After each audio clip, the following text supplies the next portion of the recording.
The Secure Act changed the rules. When you inherit an IRA, you can't stretch it anymore. You got to take all the money out within 10 years, possibly paying more tax than the original owner would have paid in their lifetime. You can't stretch it anymore. Or can you? Actually, there are some exceptions I'll explain coming up.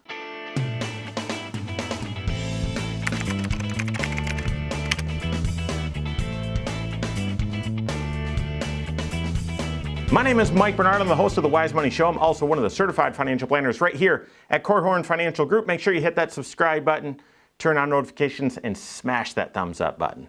All right, so the Secure Act was passed into law and became law on 1/1 of 2020, and then the coronavirus hit, and all the rules changed, and people forgot about it. But it was this massive change to your retirement and some of the laws that impact your IRAs and inheriting money. And now there's even the Secure Act 2.0. So make sure you're subscribed to this channel. I'll give you an update about that here in a couple days.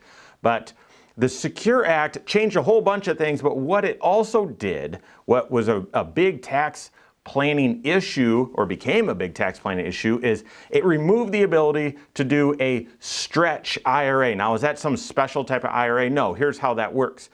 When you inherited an IRA from someone that wasn't your spouse, you had the ability to take out as much as you wanted from that IRA and report it as income on your tax return.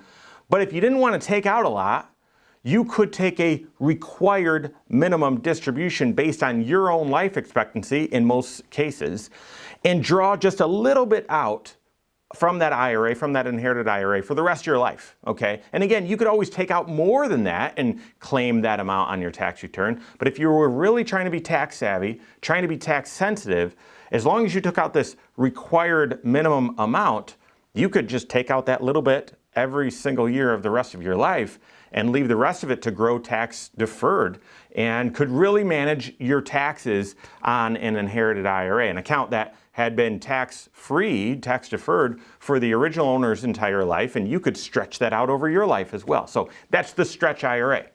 The Secure Act changed it and said, listen, for anyone that dies on or after 1/1 of 2020, and they leave and they leave it inheritance, they've got an IRA, they leave it. Now, instead of a Stretch IRA, it's a 10-year rule. And there's some confusion over this right now because the IRS made a mistake in one of their publications, did a whole video about this. But essentially how the 10-year rule works once the IRS fixes their mistake is, well, if you inherit that account for someone that died on or after 1/1/2020, you just got to take the entire balance out by 10 years, okay? You don't have to take a little bit out every single year. That was the mistake they made in the publication. You don't have to take a little bit out each and every year. You just have to make sure the account's emptied within 10 years. So that's how it works. So the Stretch IRA is gone. You can't do it anymore. Actually, you can. There are 5 exceptions to this 10-year rule, basically, that allow you, if you fall into one of these categories, you can still stretch an IRA, even though those rules have changed. Let's get into it. The first category of people that can still stretch an inherited IRA, minor children. That's right, minor children of the owner, okay? So it can't just be, well, you're a child. Well, we're all children of someone, right? You've got to be a minor child of the original IRA owner. If that's you, then you can still stretch your IRA. You can take as much as you want, but if you want to manage the taxes, as long as you take a required minimum amount that would be calculated for you by your CFP, then you're good. You're all set. So what qualifies as a minor child? You've got to be under the age of majority, which for most states, that's 18, okay? You can be older than that as long as you're in qualifying education. Now, the way the IRS is defining this is a little funky, so we're not going to get into that here, but as long as you're in college, you can delay, you could still be a minor up until age 26 as long as you're in college. So you can take a stretch, you can just take a little bit out each and every year as long as you're still a minor. Okay, well then what happens? What if a parent of yours tragically, suddenly, sadly dies when you're a minor? Well, with the help of a guardian, you could take out just a required amount, and then once you're no longer a minor, once you turn 18 or once you are done with college, then what happens? well then a 10-year clock starts, okay? And at that point, you don't have to take a required distribution every year. The account needs to be emptied within 10 years of you becoming a minor. Very interesting. Work with your certified financial planner. Obviously, if something like that happened, your parent passes away and a minor child inherits this money, you're going to want to have a trusted certified financial planner working with you doing comprehensive financial planning. But that's the first category of folks that can still do a stretch IRA. Second, disabled individuals can actually still stretch inherited IRAs as well. Okay, so what qualifies as disabled? Well, the definition is the harshest. Okay, so it takes a permanent disability definition and one that lines up closest with how Social Security defines it, which is you can't not only are you disabled and not able to perform the functions of your original job, you're disabled and totally disabled, can't perform the functions of any job. You can't work, or you meet the definition of an automatic disability that the IRS, or excuse me, that Social Security lays out there. So if you're disabled, you can take out as much as you want, but if you inherit an IRA, you have to at least take out a little bit, but there's no 10-year rule. You can continue to stretch it over your life. Now, one question you might ask is, all right, well, when I inherited the IRA from someone, I wasn't disabled at the time, so the 10-year rule applied, but then I became disabled after maybe a year. No, the 10-year rule still applies. If you're disabled at the time that you receive the inheritance, then you are allowed to still stretch your distributions from that IRA over your entire lifetime. Similar to the second exemption or exception that disabled individuals have, the third exception, the third category, is those that are chronically ill when they receive the inheritance. How do you define chronically ill? Very similar to being disabled. It's a harsh definition, but you've got to meet the qualification that you're unable to do 2 out of 6 activities of daily living. Those 6 activities of daily living are bathing, dressing, eating, toileting, transferring, and being incontinent, okay? Or, so if you have to be unable to do 2 out of those 6 or be cognitively impaired. If you are at the time you inherit an IRA from someone, then you can still stretch your distributions. You can take out more if you want, or as long as you take out a required minimum amount, you can stretch it over your entire life. So that's the third category of folks that can still stretch the IRA. The fourth category is the logical one. That's a surviving spouse. Wait a second, it's not very logical because the surviving spouse has the ability to turn that IRA into their own IRA. And then there would be no required distribution or no 10-year rule. It's now based on your own age. Well, I did a video about this just last week about times when you might, as a spouse, want to exercise the option of saying, listen, I don't want to turn my deceased spouse's IRA into my own. I want to treat it as an inherited account.